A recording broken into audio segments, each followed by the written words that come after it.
Hi, buddy. Welcome back. I'm the Strategy Professor, and today we're going to be doing a brand new guide for roaming in Season 10. So special thanks to StagType for sponsoring this. I really appreciate it. If you'd like to sponsor a guide yourself, just email me at thestrategyprofessor@gmail.com. Let me know what you have in mind. It's just $30 for a well-researched guide of your choice, any champion, any topic. And if you're a channel member, then it's $5 off, just $25. You can be a member by hitting that join button on YouTube or through PayPal. And check out the rest of the content on the channel as well. We do new patch notes and tier lists for every patch, and we have all sorts of topical guides, such as best one trick, how to micro better, how to macro better, dodging guide. It's almost anything you can think of. We probably have a guide for it on the channel, so be sure to check that out. And we stream every night, starting around 11 p.m. Eastern Standard Time, and usually go till about 3 or 4 a.m. Eastern Standard Time. Very wonderful, chill community. There's no screaming and memeing. It's just a bunch of people hanging out, having conversations. I try to explain as much as I can about what's going on in the game, and then I'll also try to hold a conversation with the chat as much as possible. Okay, let's go ahead and get in here. So you guys may have noticed I did put just a little bit of League background music on there. I think my mic is dying, so like occasionally there's a little bit of crackle in there, so I apologize for that if that's annoying for you. I am gonna replace my mic soon, and usually I don't have music in the background, but I just wanted a little bit of something soft there, just to kind of ease up, just in case there's a little bit of like a little bit of fuzz in the background of the mic. So once again, apologize. It's not usually the case, but you know, I do want to make sure that I get this guide out there. So we'll go ahead and do it. And let me know what you think about the music in general.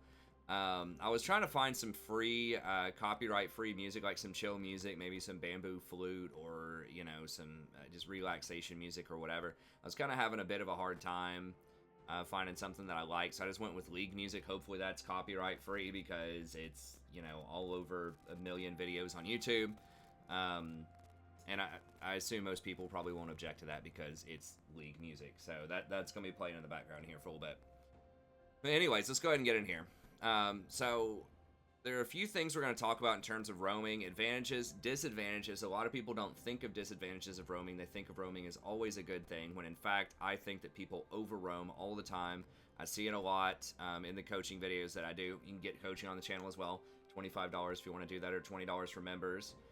We have a huge playlist, over 200 coaching sessions. You want to check that out. Got to plug that real quick. But I do see a lot of over-roaming, over-rotating. And so there are some disadvantages. We're going to talk about that and talk about how to assess the probability of success, how to execute a good laning roam, and how to execute a good mid-game roam. And I've got something over here called Rift Kit. It's a lull planner, and it just allows me to draw on it and show you different things to help you visualize what's going on in the game. Okay, so advantages of roaming. People are probably familiar with this. You get the element of surprise. People aren't expecting it a lot of times. Oftentimes you'll get a numbers advantage. So if you roam middle, you might get a 2v1. If both junglers come, you might get a 3v2. So roaming usually does give you an advantage if it's done properly. And it gives you pressure or kills, right? So you get kills, you get flashes, maybe you force people back, you get tower plates, or you can go force a dragon or a baron. So it gives you advantages in that way. Disadvantages. So this is what you have to keep in mind if you're going to roam. There is a trade-off. You're going to lose XP and gold while you're traveling. Okay, so when you're running up and down the river, you're losing experience, you're losing gold. So if you do it too often, then you're going to fall behind the enemy support if you're in the support position, or if you're mid lane. I think StagType wanted it specifically for support, but if you're mid lane or any other lane, then you're going to be losing gold as well. And your AD carry is probably going to lose gold, because if you rotate up river to go try to make a play on mid lane, then your AD carry is going to get pushed back. If they don't get killed and engaged on, then oftentimes they're going to get pushed back and at a minimum miss the gold off of it, and maybe even get zoned off of experience. So that can be pretty rough. You also risk interception. You know, when you're walking up and down this river, you are exposing yourself. So like the enemy jungler could come down. If you're like a Sona trying to roam, enemy jungler, you know, Rengar could spot you on a ward and then come over here and jump on you and kill you while you're in transit.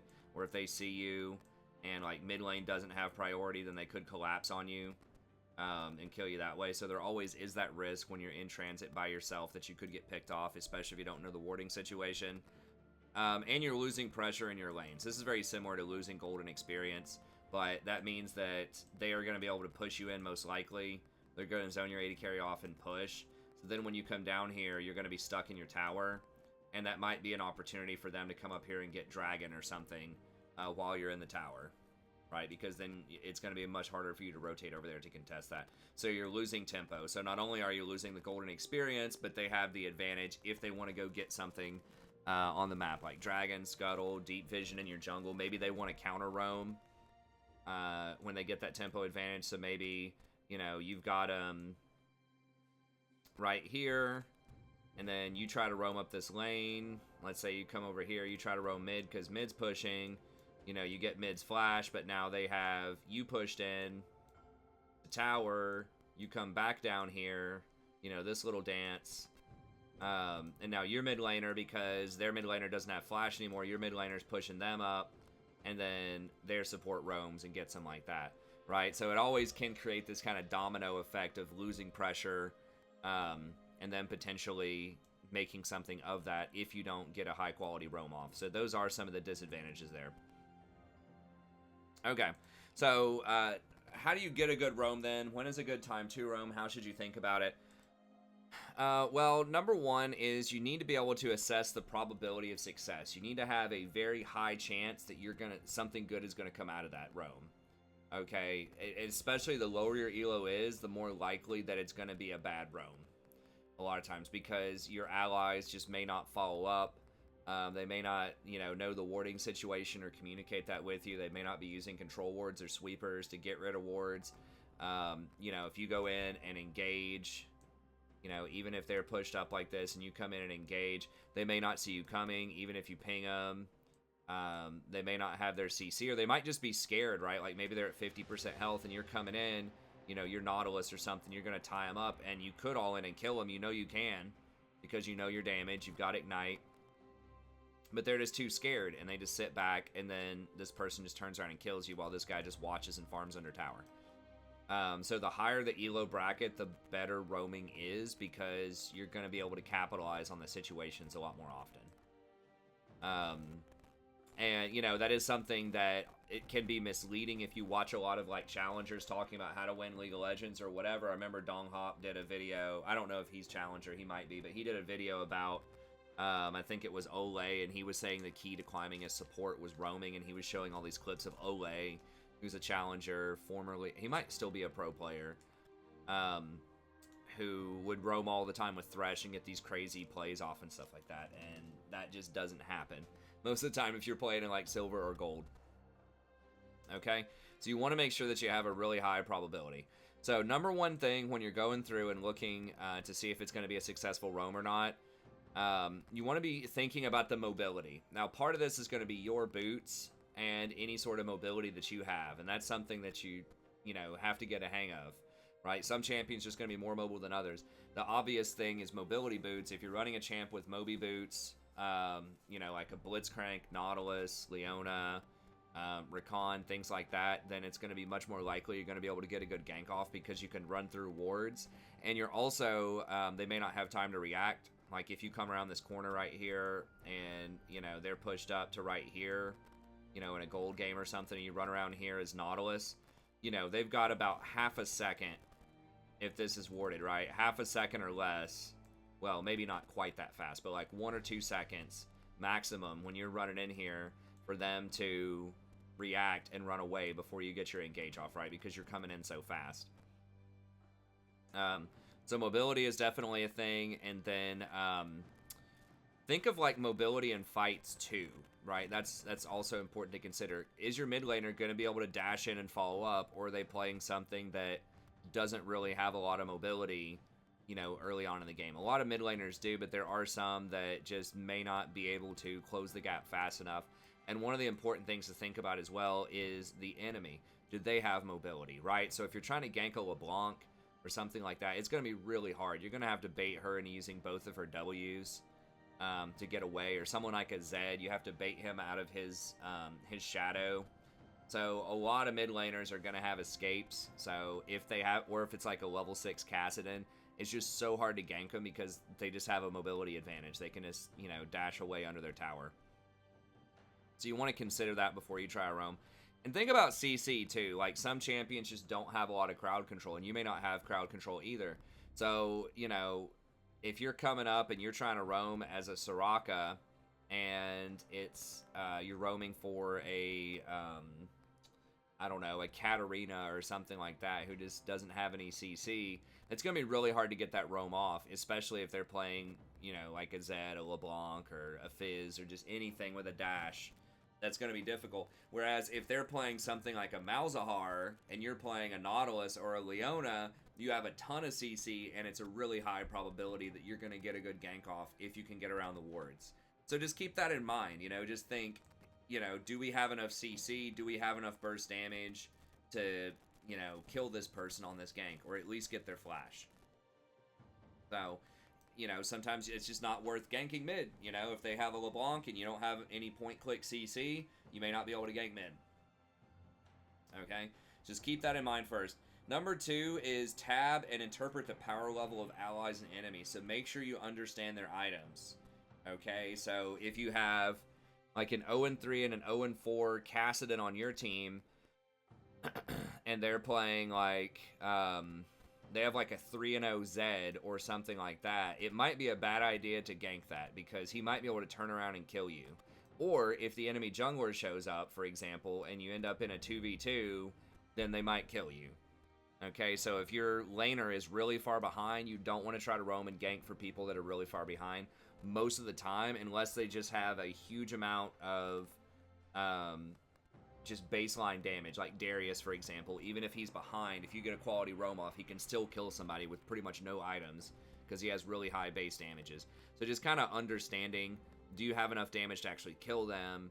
How strong are they, right? So just tab, look at their items, okay? So kills matter, gold matters, but what really matters is what's in their inventory. What are their items? You know, if they are up half an item or even a full item on your mid laner, or if they're up several levels, like 2 levels or something on your mid laner, you need to be very, very careful and pay attention to certain breakpoints too. You know, if they're level 11 and you're only level 10, or if you're trying to gank and they're level 6 and your mid laner's level 5, that's a bad idea, because they're going to have their ultimate and you won't.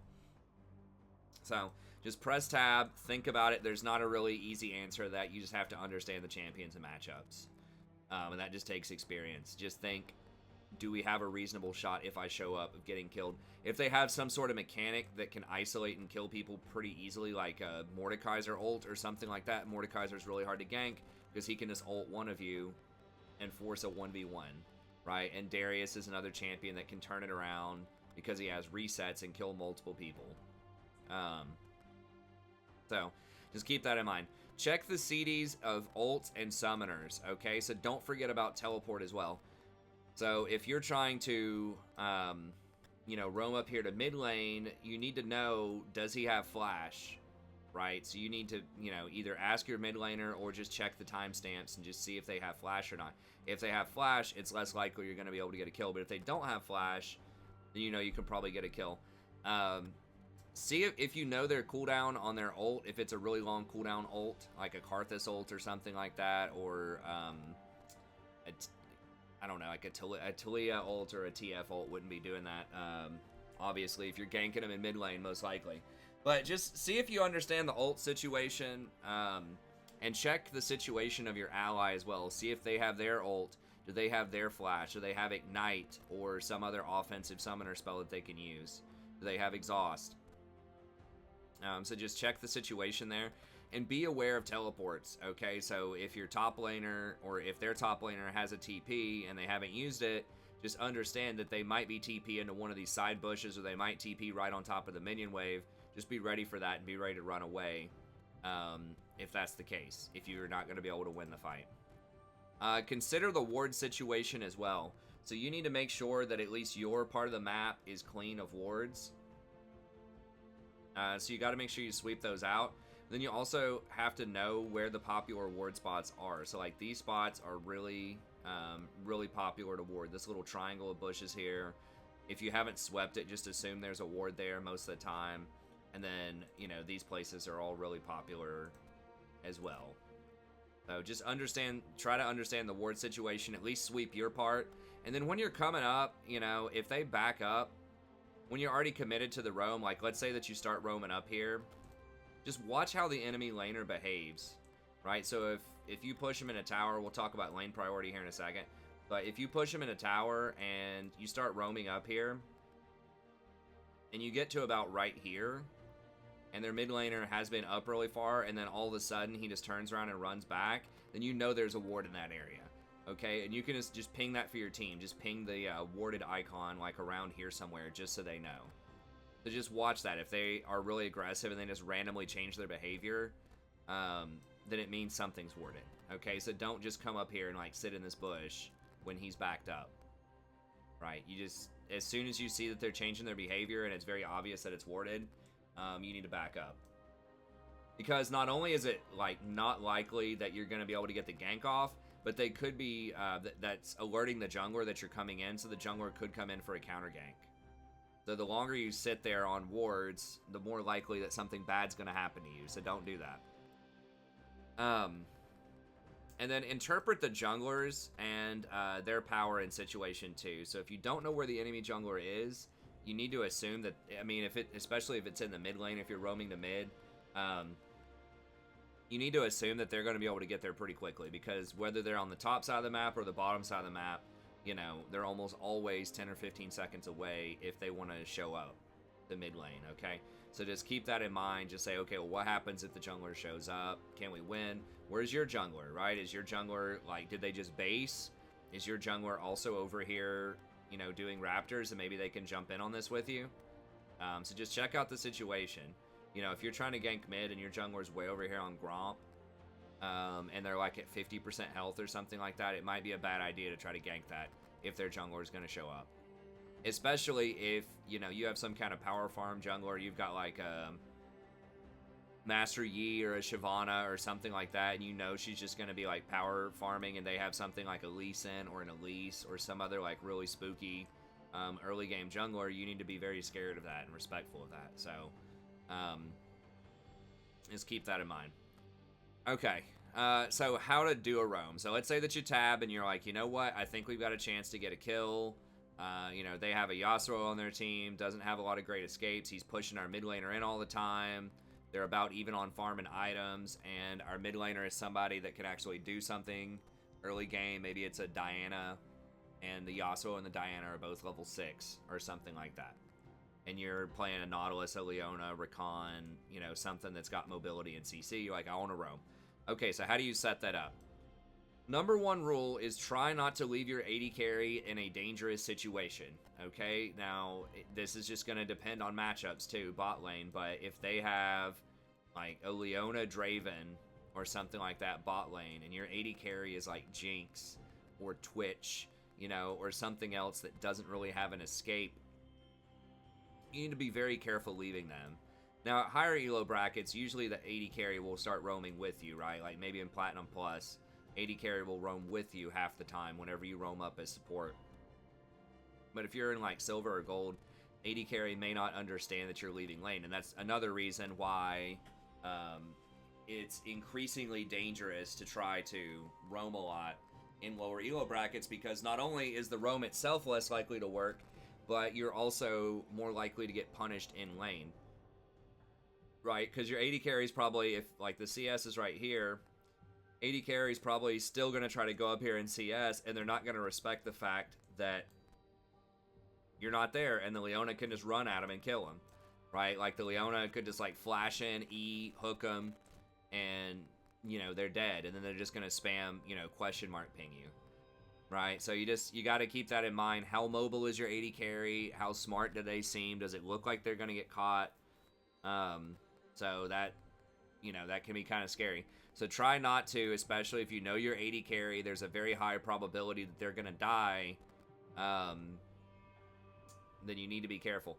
Now, if you're just getting completely destroyed, if it's like an auto-filled AD carry, it's like an Ezreal or something down here, and you have a really snowbally mid lane, you've got a Diana, an Echo, a Katarina or something, and y'all are just like bleeding out down here, like this guy's just missing every CS, he's down 40 CS or something, even though you're pushing him in, you know, and the Katarina's already got 2 kills, you might just say, you know what, I'm just going to go roam this, and just at least ping it. Ping them back, ping that you're on your way, and just trade it.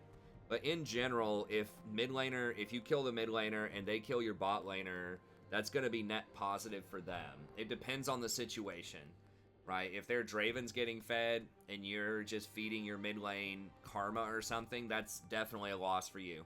Now, if you're feeding your mid lane Katarina, Kassadin, you know, Echo, Diana, some other like really spooky high scaling champ, maybe that's worth it. But you have to keep in mind also that you're losing experience whenever you rotate between these lanes, right? So you're going to be falling behind in gold, it's extra risk, and stuff like that. So you got to keep that in mind. So try not to throw your AD carry under the bus if possible. If they're chain feeding hard though, and you're just trying to make something happen on the map, and especially if you have a strong mid laner, then maybe it's worth it. But at least let that cross your mind, hey, this AD carry is probably going to get caught and die if I roam. So keep that in mind. Make sure that you're sweeping your wards as well. You should be buying a lot of control wards. You should be buying a sweeper. We had a little bit of a debate last night on stream. Some people were saying, oh, you don't need to get control wards unless you need the vision. It's like, you always need the vision, okay? You should be offended as a support if anyone's ever peeping you, if they're watching you, right? You want a complete darkness, shut them out, never let them have any vision on the map anywhere, right? You see, like, I was watching a Midbeast video earlier today. It just showed up on my feed, and it was like, okay, Midbeast is facing Abdo. Midbeast is a challenger level mid laner. Abdo is widely considered the best solo laner in the world, or best solo queue player in the world. And Abdo even went as far as Midbeast dropped a ward right here, because Abdo was playing TF. He dropped a ward in the middle of the lane. Abdo had a pink and dropped his own pink right here just to clear that ward. He put it in his own lane where it's not giving any extra vision of anything, and it was probably going to be cleared by Midbeast. It was Twisted Fate against Talia. It was probably going to be cleared when Talia pushed him in, but he did it strictly just to clear this ward because he did not want Midbeast watching him. If he pushed in, he didn't want him to see which way he was going to rotate. So he didn't want to see if the TF was going bottom or top side to use his ult, basically. So, I mean, that's about as extreme as you can get. Dropping a pink ward in the middle of a lane and knowing almost certainly that it's going to die and it's not giving you any extra vision just to destroy that ward. So, I mean, that's how extreme it gets at higher elos. So you always want to make sure that you're getting sweeper and just as many control wards as you can get. Go look at some games. I mean, if you look at a lot of, I can look up one here just real quick, just call an audible here and look this up. But if we look at leaderboards, no, I didn't like pre-look at this, but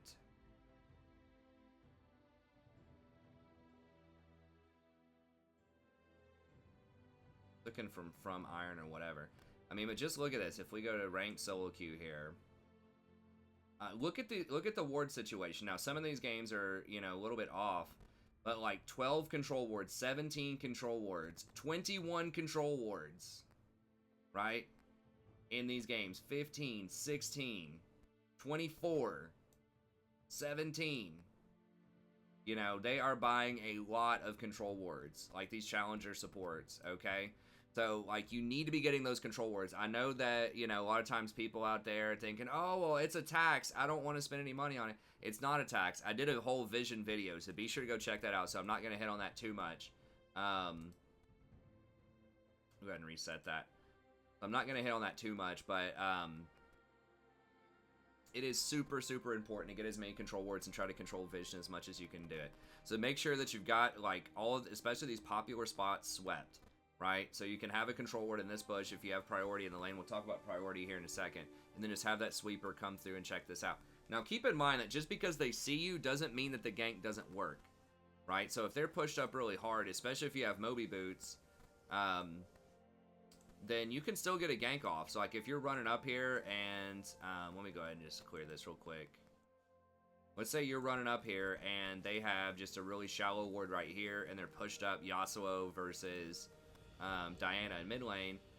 You can still just run right up here and, you know, by the time you get here, by the time this can see you, it's probably too late. You can still get a gank off.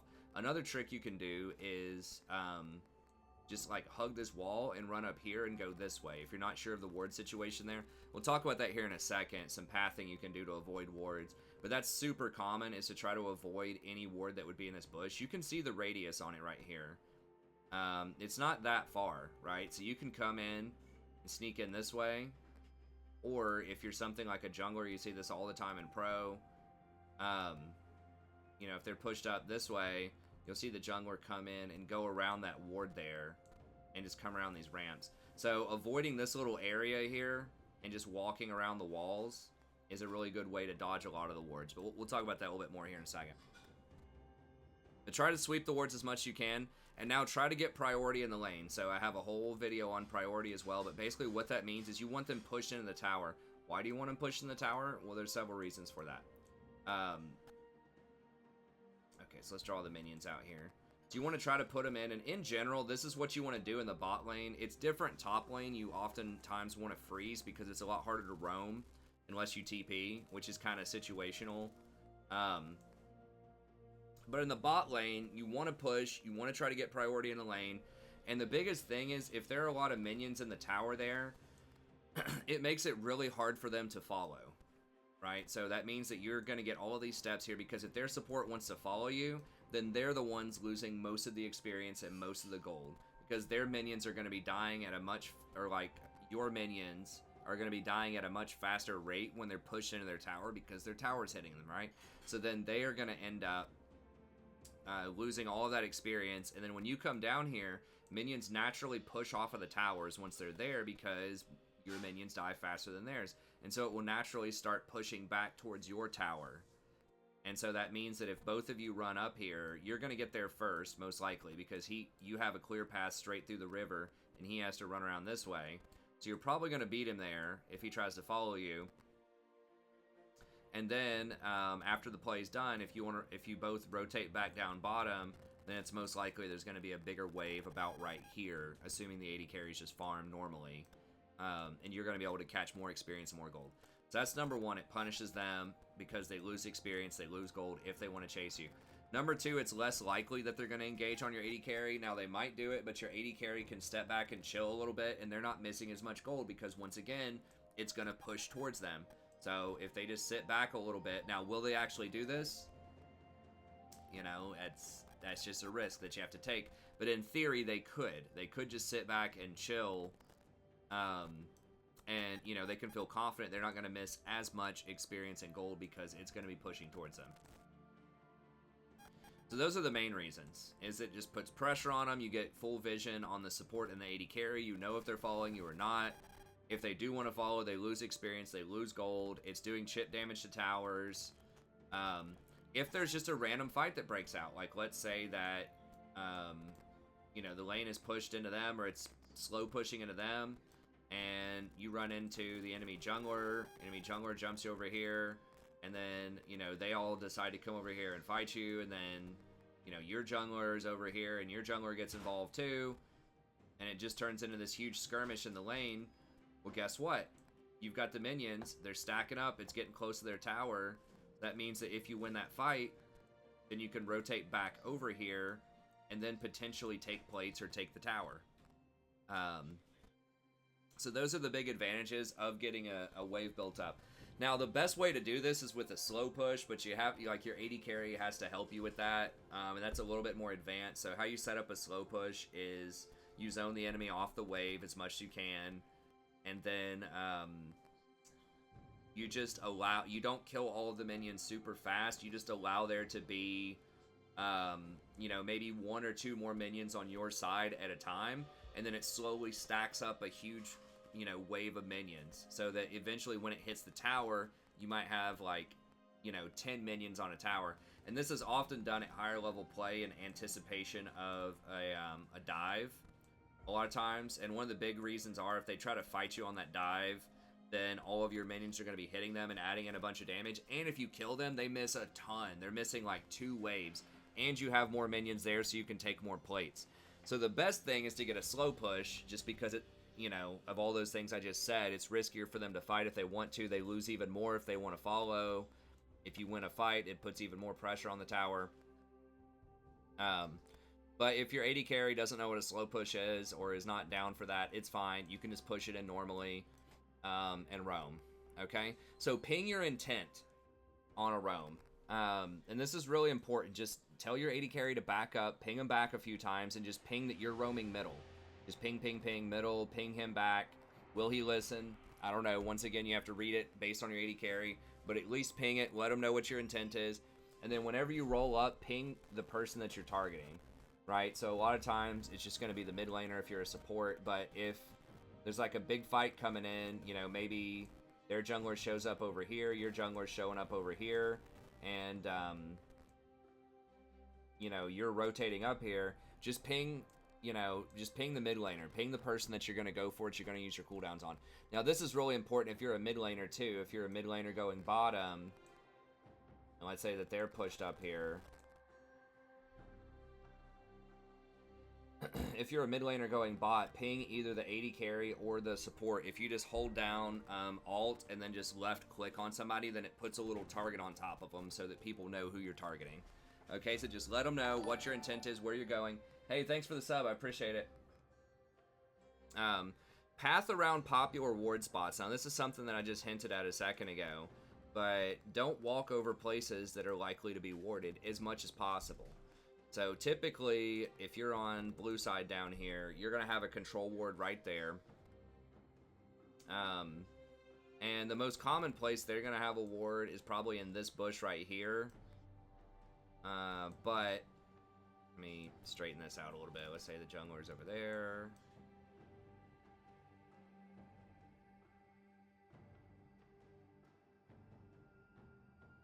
Okay. So what you can do then, if they're pushed up to like right here, you could potentially, you know, if you know that this is warded for sure, like if you don't have a sweeper or a control ward that's available, and you know that it's very likely that they're going to have like dragon warded or like one of these bushes warded, then you could just come through here, like run up past your own control ward, run straight through here, and then just come down this way and gank them. Or if they are really pressuring hard, you know, they're trying to like thinking about a dive, then you can come rolling in this way and get them that way. So you can roll up there around wards. I mentioned one before that's a really good one. If you're coming through this way, you can hug this wall and come around right here. That's a good spot. If you have a dash, so if you're playing Rakan or Pyke, you could come up here and dash over this wall and then come in. Now, you're not going to have that dash for the gank, though, so that's, like, just a really sneaky, extreme circumstance. But that is possible. So, yeah, just think about that. Just hug these walls. See if you can avoid this little bush if you can. Another thing is you could just give them a control ward. So, if you're just dominating up here, or if your lane's dominating, you could even give them the control ward to keep that clean so that you can run up and down the river. But yeah, just try to ping the situation. Obviously, you want to get behind them. You want to flank as much as possible. Now, keep in mind that you might accidentally give the enemy an escape route. So if it's like a Yasuo and you come like directly behind him, he might be able to dash onto you to get away. Or like in a Kali or something like that, she might be able to dash on you to get away. So flank when possible, unless it's going to give him an escape. Then obviously you don't want to do it. And hold your key abilities until they flash. Now, this is a key thing micro-wise that a lot of people mess up all the time, especially at, you know, like silver, gold, stuff like that, is people will just show up and just immediately spam all of their abilities, whereas if you just wait a lot of times, then they'll go ahead and use their stuff, right? So, for example, if you're playing like a Leona or something like that, right? Then instead of trying and do the thing, if you have to use an ability to force them to flash, do the thing that try to preserve the longest range, most guaranteed CC that you have for as long as you can. Okay? So, for example, if you're rolling up with Leona here, let's say they're right here. If you have mobility boots and they don't, then you can just walk up and just see if you can Q them, right? Just make them blink. Like, let's say if they blink over here or something, they do their blink, then you throw the E on them. Or after they use their blink, then you throw the R, right, to get this done. Don't just roll up and use your R. Don't use your ult if you know they have their blink, their flash, or their dash, or whatever, and they're just going to dash away from it. Like, try to walk up to them. That's why you see a lot of good blitzcranks will come in with their W, like, running at somebody, and they'll just try to punch them in the face instead of throwing the hook, right? Because you want to hold your hook until they actually use their flash or dash. Because you do not want them to be able to flash your hook, ideally. If you have, I mean, sometimes they're so far away, you just have to throw the hook, right? You're not going to be able to punch them. Or like with Thresh, walk up, try to get your flay first, and then do the hook after they flash. So just hold your abilities for as long as you can. You can't always do it, but try to hold it for as long as you can, and go for the really high probability CC as much as possible. This is why, like, a lot of Master Yis also will try to ward hop over, instead of throwing a max range Q, they'll try to ward hop over to close the distance, then they'll hit the slow on them. They'll try to run behind them and kick them if they can, and after they kick them, then they'll do the Q and hit them, right? And then there's that way, if somebody flashes, then they can Q, still hit them, and follow them and stick to them. So it sounds pretty simple, but there's a lot of times people just immediately, you know, blow their cooldowns on a skill shot that can be dodged, okay? Now, similar to that, you can try to walk them into an angle where it's going to be very difficult for them to dodge. Now, this comes into play a lot more in the bot lane. Alright, so if somebody's ganking bot lane, or even you're just having a fight bot lane, you know, and you are something like a blitzcrank again. You're down here, minions are right here.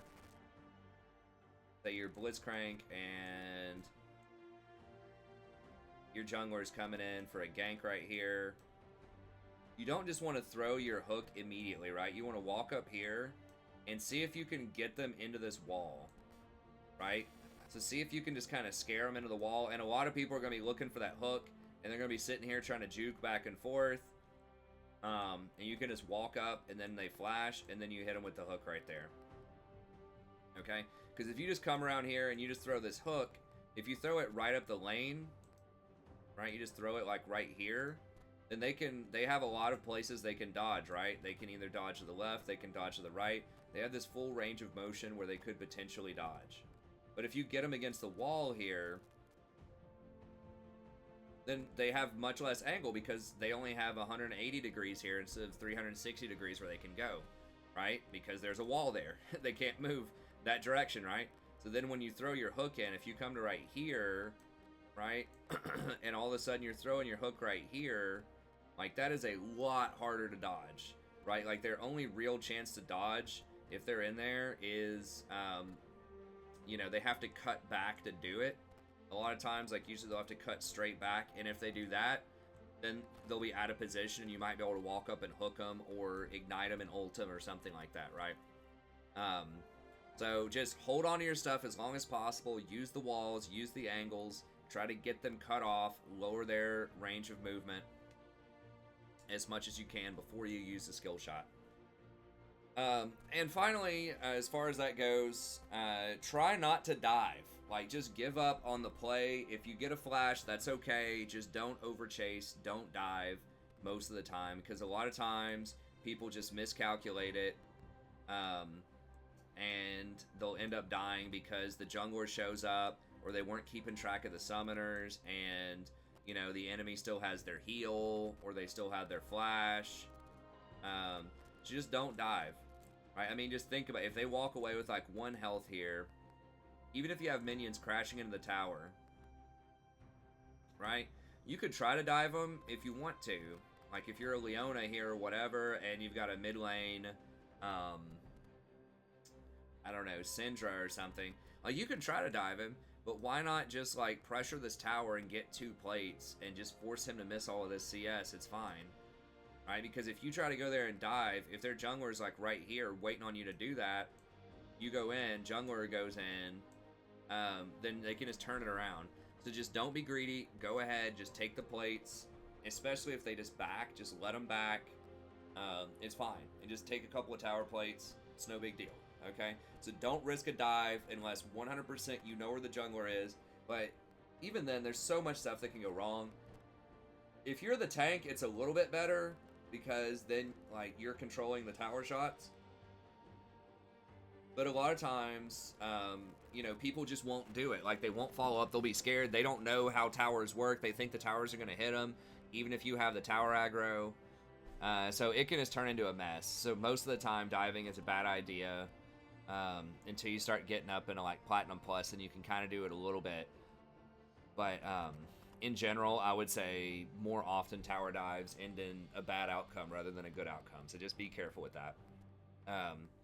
Because enemy, you know, like I said, enemy jungler can be there. The mid laner could show up late. They could teleport on top of you or have some other kind of global ult, like a Shen ult, Galio ult, Karthus ult, GP ult, Gangplank. So there's just all number of bad things that can happen. So let's be very careful with the dives, and in general, just settle for flashes, settle for denying CS, get a plate, back up, go get dragon, you know, just find something else to do if you can. So creating pressure is fine, you know, if you get the flash, it's okay. Yes, you are sacrificing some experience for that, but they have to play much safer for 5 minutes, and you just never know down the line, even if you just rotate up here, you know, maybe your jungler 2 minutes from now, maybe the jungler comes through, gets a good gank off here, all of a sudden they don't have flash anymore, they get a kill. Now, you're not going to get an assist on that, but you did assist it because you forced the flash 2 minutes ago, right? And so just getting that flash can be nice too. Another thing as far as timing goes that I mentioned before is anytime that you back, consider ganking middle if it looks decent. That's another timing window because your ADC is not going to be in lane most of the time, right? If you both back at the same time, you have mobility boots, they probably have brown boots, you know, they're walking back to lane. If you're doing it correctly, a lot of times you are also, like, you just pushed them in a tower, right? So before you backed, you were able to put them in the tower, and so that means that the minions should be bouncing towards you, right? So usually the wave is pushing towards you. If you're backing properly when you arrive back to the lane, if you're not getting frozen out. And so that means that the AD carry, in theory, should be able to just chill and farm at their tower while you go roam and, like, make a play middle. So if you have, like, mobility boots, you know, you roam through here, make a play middle, maybe sweep these wards out, grab a flash, and then just come right back down here. You miss a little bit, but not much because it's pushing towards you. So just anytime you back, you don't have to do it, but definitely look for it and see if there's an opportunity if you're a good roaming jungler, right? If you're like a Sona or a Janna or a Soraka or something like that, it might be a little bit tougher, but you know, if you are one of those like heavy CC tanks, then you might consider looking for a roam there. And then finally, we'll just say, in the mid game, it can be a little bit different, but it's a similar concept where, in the mid game is once the towers are down, a lot of the tier 1 towers, you want to get priority, so push a lane up, and then sweep the wards around wherever you're going, and then try to anticipate where the enemy's gonna be and, like, hide in a bush somewhere and, like, just hide behind a wall, just don't show yourself and look for a gank. So for example, if you know, you want to go topside or whatever, you can just hang out like right here. Maybe the top tower is still left, you already took bot tower, you're waiting till right there, and as soon as they overcommit, then go ahead and ping it, come up here, and just get a flank there. But just wait on it. And you see, if you wait like right there, you're getting around their wards, right? So they might have this ward, they might have this ward, so you're just thinking ahead. Those are common ward spots. And if you hide right here, and they push up far enough, a lot of times you can just run right through the wards. So that way, even if they see you, you know, it's going to be hard for them to escape in that situation. So that's it. Or maybe it's different. Maybe your top laner's pushing in over here, and maybe your top laner's really strong. It's a Darius that has multiple kills, and, you know, you're playing Leona or something like that. You have your wards put up here, so you've got like some wards here and over here. You never want to try to ward this unless you're like supremely far ahead, because they're just going to sweep it or put a pink there. That's the most common place for the enemy to ward late game. And so this way, maybe like their enemy jungler thinks they're going to be slick and come up here for a gank, right? But you see that coming and you're waiting in the bush for the counter gank, right?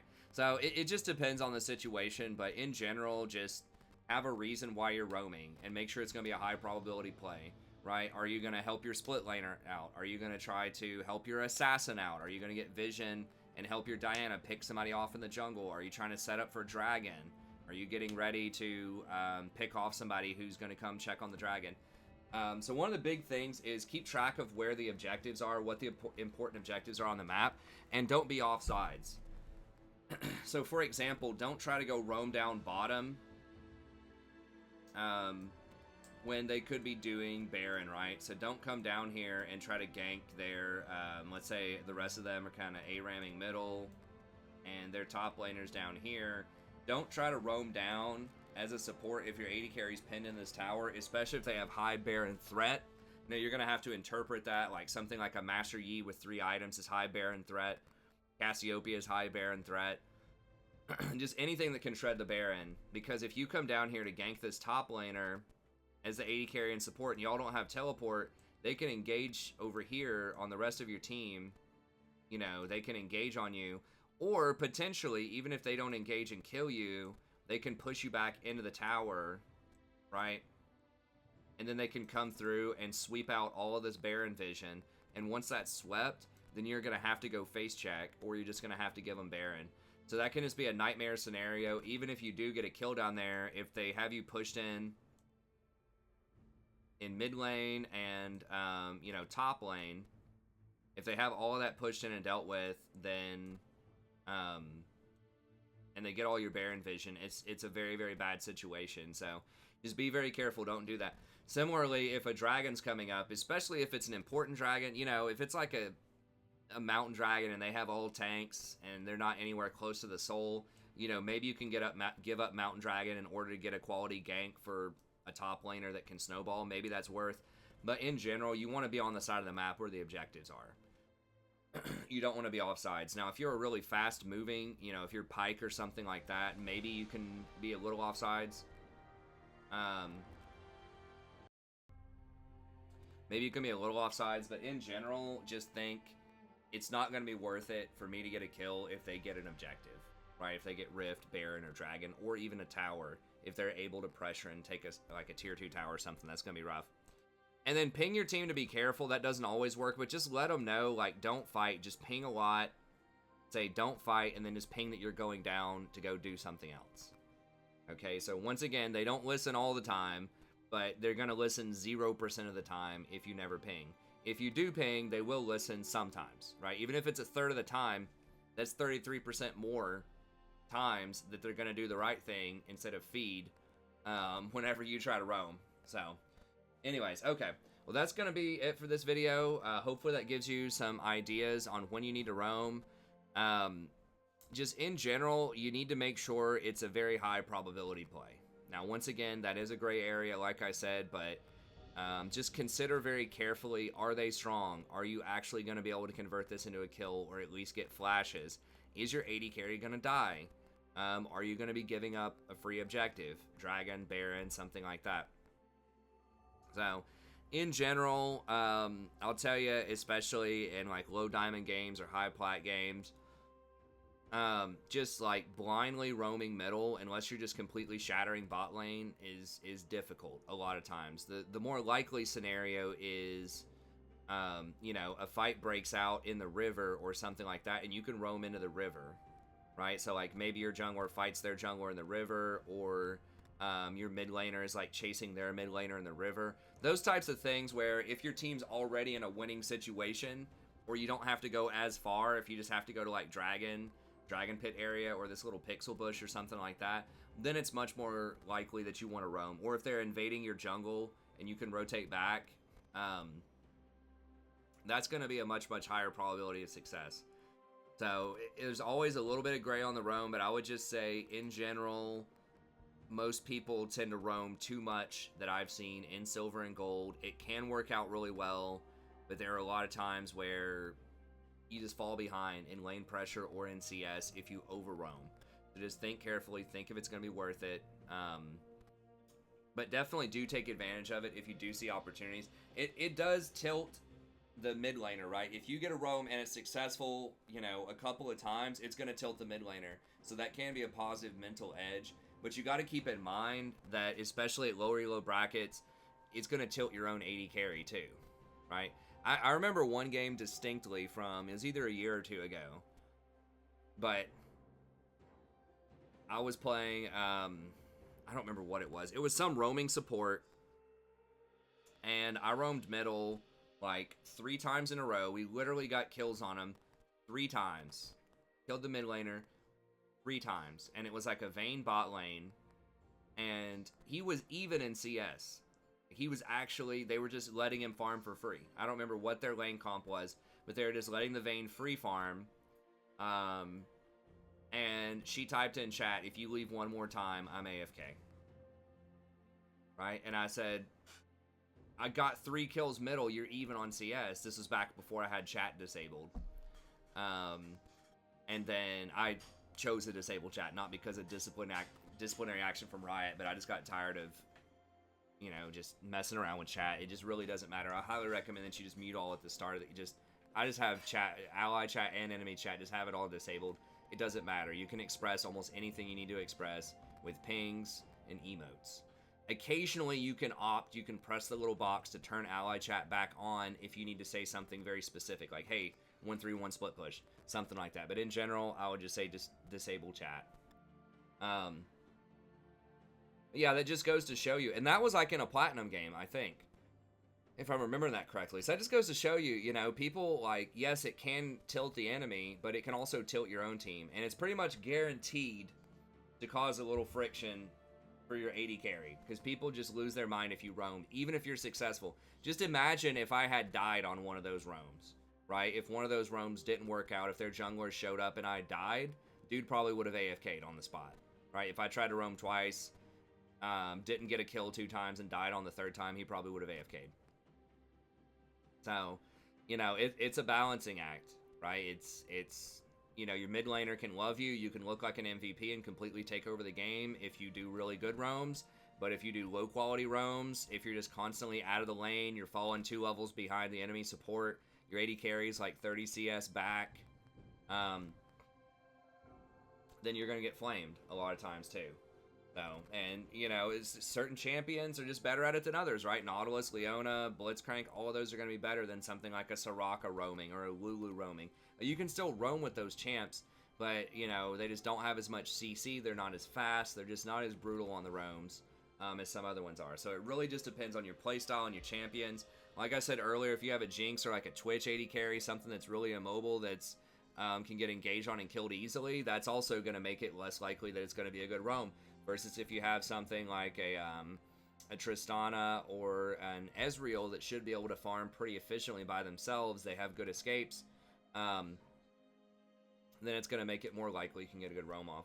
If you know, on your team, if you have a jungler that is going to help you out on the roam, right, if it looks like they want to gank anyways and they're a strong powerhouse early jungler, a Xin Zhao, Lee Sin, Elise, you know, something like that, and the enemy has a farming jungler like a Master Yi, it's not going to do anything, you know, for the first 15 minutes of the game, then that also makes the roam look more appealing. So you just have to go through these steps that we talked about and just think carefully about, you know, what's the probability of success, and is it going to be high, right? I mean, is it going to be like at least 60-70% that you're going to at least get the flash and maybe get a kill? And that just takes practice, you know, and this is why it's important also to lower your champion pool. And we talk about that a lot, but that way, you know, you get practice in, right? If you're just playing like 5 different champions every day, then you're not going to get a sense of this, right? You're not going to know, can we win this all in, right? If I show up, you know, as Leona and we have a Diana on our team and everybody's level 6 and they have a Yasuo and a Graves, right, that are both level 6 with, you know, X and Y items, can we win that fight? And a lot of times you may not know unless you just see that situation a lot. You're just not going to know how to interpret it. Whereas if you play, you know, like 200 Leona games, then you're going to know, like it's going to be a lot more likely that you know. So it doesn't mean that you have to absolutely 100% one trick all the time, but it does mean that this type of thing, this is one skill among many, where if you have a lower champion pool, if you play the same 3 to 5 champions all the time, you're gonna know, you're gonna interpret it, you're gonna understand it. It just takes experience because it's so variable. Like, I can't tell you 100% black and white, yes, always roam in this situation, or no, never roam in this situation, right? Like, I can give you guidelines like this, but ultimately, you got to learn how to interpret these guidelines by having a solid understanding of your champion, and how they just sort of interact with all of the other possibilities of champions and items in the game. And that just takes a little bit of experience.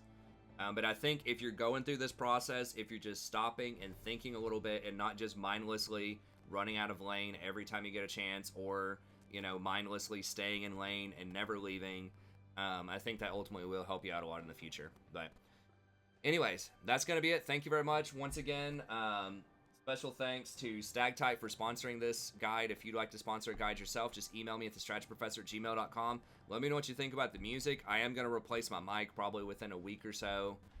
So hopefully I'll be able to get something that won't have that static. I hope it's my mic and not one of the plugins or something on my PC. I tried changing the plugs. I tried using a bunch of different...